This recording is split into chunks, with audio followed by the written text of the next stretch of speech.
I now give the floor to the representative of Afghanistan.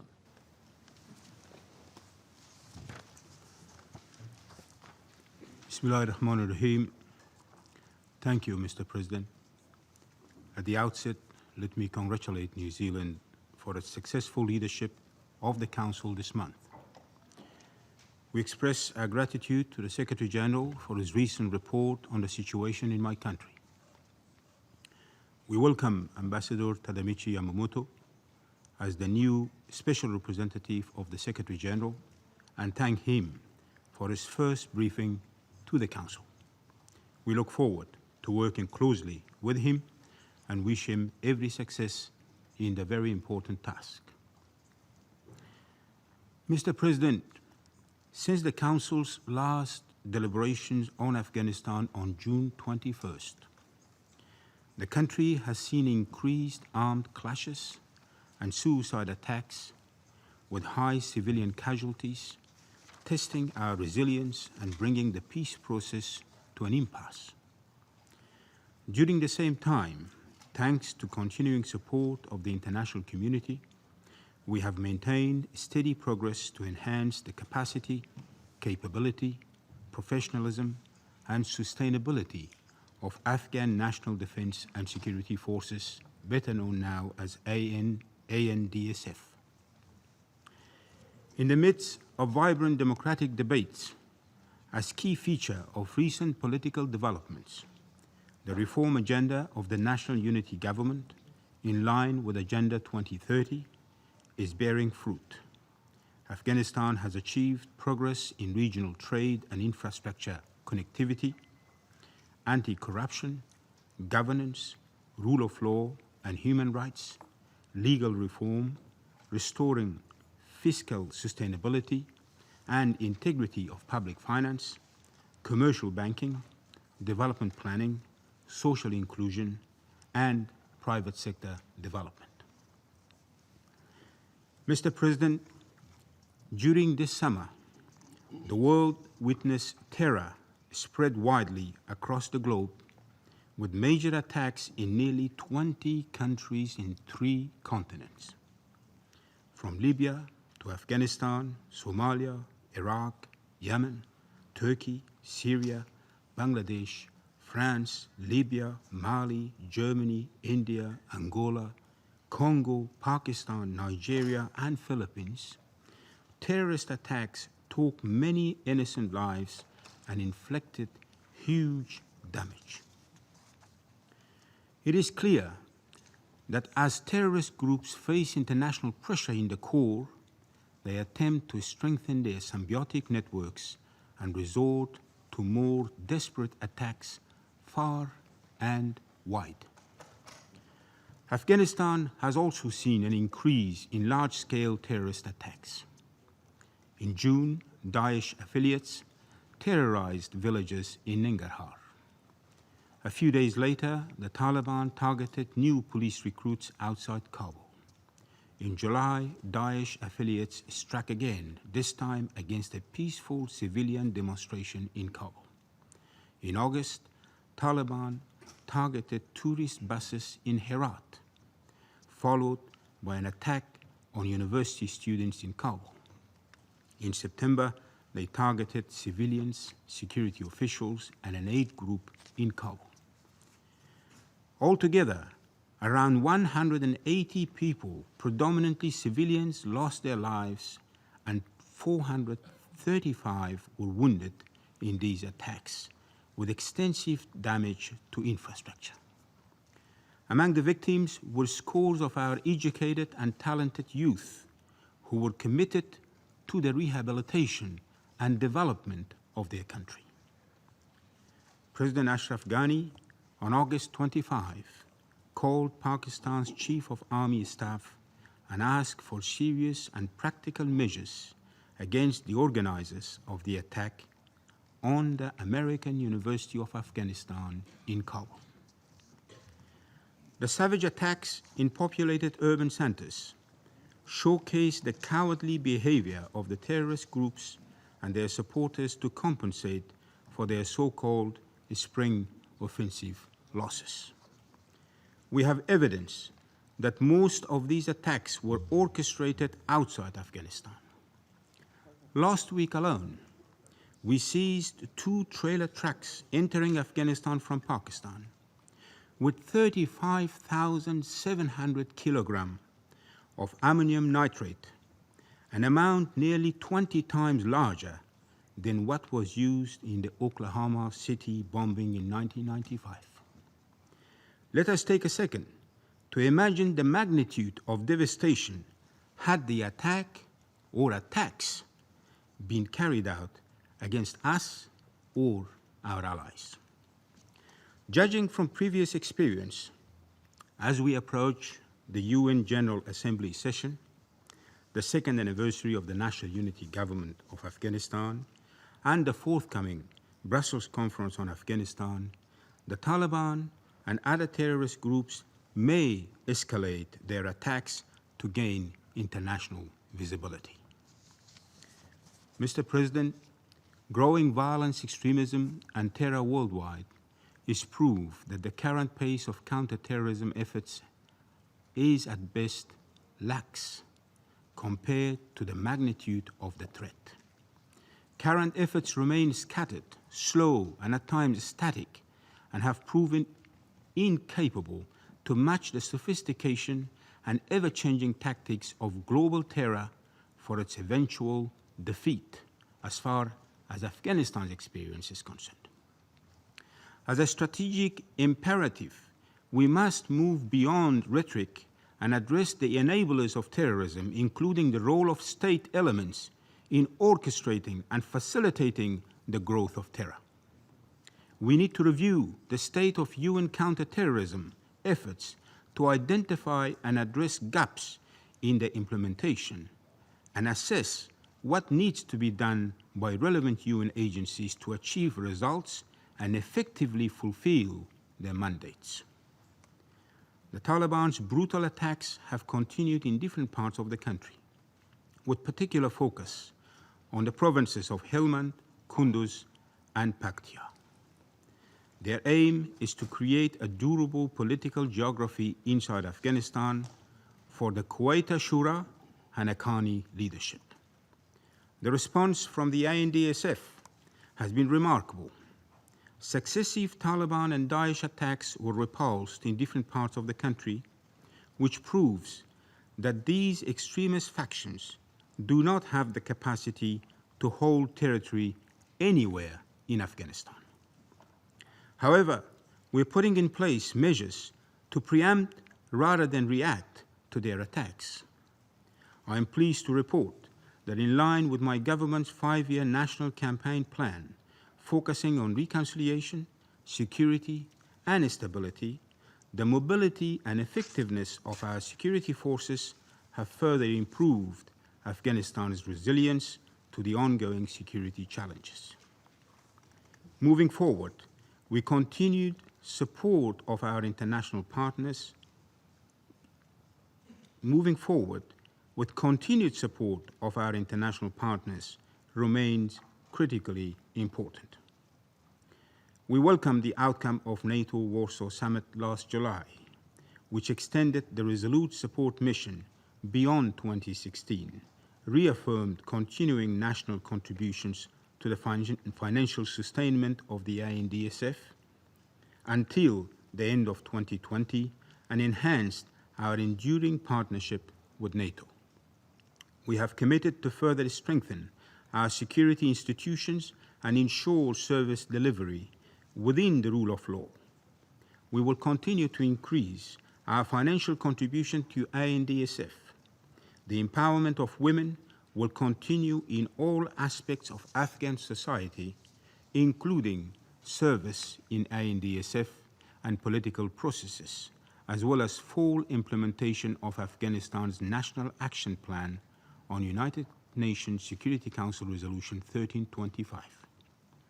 We have already taken necessary measures to protect children from the effects of armed conflict and have witnessed good, measurable results.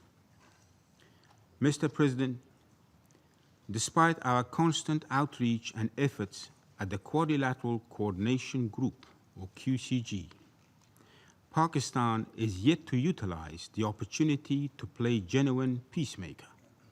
It deserves attention that based on QCG roadmap, they must take necessary measures against irreconcilable Taliban elements to win international community's due recognition as a serious and genuine partner in the fight against terrorism.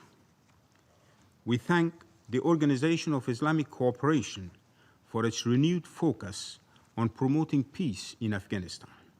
We welcome the upcoming Ulama Conference in Mecca and Medina, which will bring together global Islamic scholars to denounce violence in Afghanistan. Mr. President, on 21st of September, we will celebrate the second anniversary of the signing of the Agreement of National Unity Government of Afghanistan. We are committed to the full implementation of the agreement. Discussions are ongoing among the leadership of the National Unity Government to address the overdue commitments stipulated in the agreement. Let me assure this Council that our entire political elite, irrespective of ethnic and linguistic backgrounds and political standing, is committed to preserving the national interest of Afghanistan with full support behind our national security forces. Developments perceived by some as tensions, and I put that inside inverted comma, in the National Unity Government and rising pressure, again inside inverted comma, by political opposition groups are part of a routine exercise of democratic debate and a hallmark of our vibrant society where citizens express their views in accordance with their democratic rights. The 2016 World Press Freedom Index ranks Afghanistan higher than all its neighbors and fourth among 13 countries of South and Central Asia in terms of ensuring a culture of free speech. We will work to improve political stability through healthy dialogue over outstanding issues. Mr. President, I'm pleased to present the highlights of our achievements from the past 3 months. Afghanistan's development needs are being driven by our extensive reform measures to curb corruption, improve service delivery, and promote transparency. Our collaboration with regional partners has resulted in projects that would transform the economic landscape of our part of the world. We have already seen the inauguration of TAPI, CASA 1000, and Chabahar Port Agreement, all of which present opportunities for regional cooperation at an unprecedented scale. In August, we completed a major housing project of 2,015 residential units in Kabul. Additional projects are underway to provide over 11,000 residential units with support from China and Qatar. Last week, for the first time in the history of Sino-Afghan relations, a special cargo train between the two countries was officially welcomed in Hayratan of Afghanistan. Also, as part of Khaf Herat Railway project, an Iranian train entered Afghan soil, offering new opportunities for increased economic activity. Such developments reflect a spirit of constructive cooperation for mutual benefit in our region. We urge other neighbors to adopt a similar approach and to avoid measures which undermine relations, such as the closing of entry ports, trade blockades, shelling, and illegal construction activities along our southeastern territory. We urge the government of Pakistan to choose the path of cooperation, to reinforce constructive relations and trust building, a fundamental precondition for peace and stability for both our countries. To this effect, we note with satisfaction the announcement on the completion of Pakistan-funded health projects in Afghanistan by year's end. As a principal component of our foreign policy, we are convinced that regional cooperation and multilateralism are catalysts for peace and prosperity. In this respect, we look forward to the upcoming Afghanistan-India-United States trilateral meeting to be held on the margins of 71st UN General Assembly. And let me just inform the Council that President Ghani is right now in New Delhi for an official visit, and India has just announced another $1 billion of aid towards the development of Afghanistan. We thank India for that. Mr. President, the Anti-Corruption Justice Center and High Council on Governance, Rule of Law and Anti-Corruption are already operational, addressing government corruption cases. Our judicial sector is being revitalized by a set of bold measures. More than 600 judges have been replaced, with 60 judicial officials being prosecuted for corruption and malpractice. We have also announced new appointments and conducted performance reviews to instill a culture of transparency in our state institutions. In tandem with our economic achievements, our social sector is reaching new heights, with women increasingly assuming leadership positions at different levels of government.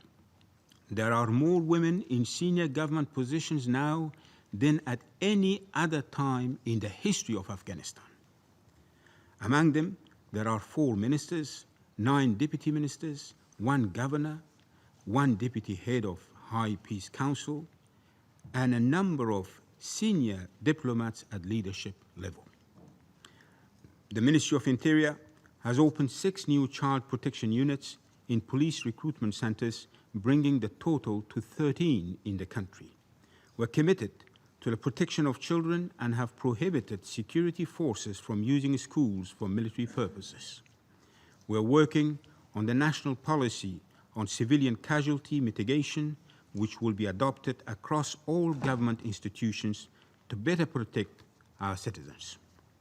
However, mainly due to continuous attacks by the Taliban and other terrorist groups, the number of internally displaced people has risen, especially in rural areas. Food insecurity and lack of adequate health care remains a challenge within this group, and the government is focusing its resources to mitigate this crisis. Under the voluntary repatriation program, the number of returnees has increased significantly. The number of Afghan migrants to Europe has also fallen compared to 2015. We're grateful to the United Nations and our international partners for continued humanitarian assistance. On counter-narcotics, despite some increase in production and cultivation of opium, we are focused on continuing eradication efforts despite security challenges. We are pleased with the outcome of the 9th session of the Regional Working Group of Precursors meeting, which, among other issues, identified next steps forward in precursor trafficking. Mr. President, the forthcoming Brussels Conference on Afghanistan will be an opportunity to showcase our long-fought and hard-won achievements to the global community. The focus will be on the joint international and Afghan efforts to increase the effectiveness of sustained international support, multiple Afghan reform measures, including public finance management and anti-corruption, as well as regional efforts to achieve peace and economic prosperity. The preparations for this conference are ongoing, and we have presented the Afghanistan National Peace and Development Framework to our partners for their final inputs. Mr. President, in conclusion, the global security scenario is undergoing significant changes, and Afghanistan's role in the fight against terrorism remains pivotal. We have long suffered at the hands of extremists and paid a very steep price through the blood and sacrifices of our people in standing against it. For innumerable Afghans, the promise of a peaceful future has been robbed due to years of instability. However, in the past 15 years, the government of Afghanistan, along with many of our international friends, including the United Nations, have worked hard to revive faith in the values we cherish, which is freedom, democracy, good governance, rule of law, and human rights for all. We look forward to seeing you at the Brussels conference to reiterate pledges of support to Afghanistan and refocus on the long road ahead in the fight against terrorism and violent extremism. A win for Afghanistan in this realm would be a win for the world, and we would be safer and prosperous together. Thank you, Mr. President. I thank the representative of Afghanistan for his statement.